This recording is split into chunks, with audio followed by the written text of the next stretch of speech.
अम्मा बाद फ़अऊज़ु बिल्लाहि मिनश शैतानिर रजीम। बिस्मिल्लाहिर रहमानिर रहीम। शहरु रमज़ानल्लज़ी उन्ज़िला फ़ीहिल क़ुरआन। सदक़ल्लाहुल अज़ीम। अस्सौमुल जुन्नह, रोज़ा एक डाल है। मेरे उस्ताद कराम और मेरे बुज़ुर्गों और अज़ीज़ दोस्तों, अस्सलामु अलैकुम वरहमतुल्लाहि वबरकातुहू।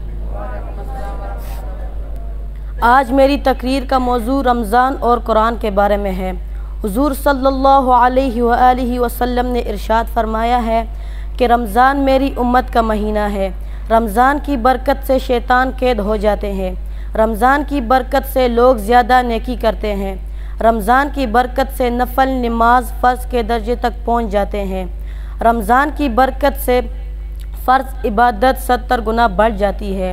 और रमज़ान को ये बरकत इसलिए मिली कि इसमें कुरान करीम नाजिल हुआ। अल्लाह ताला हमें रमज़ान और कुरान की कदर करने की तौफ़ीक़ अता फ़रमाए। वमा अलैना इल्लल बलागुल मुबीन।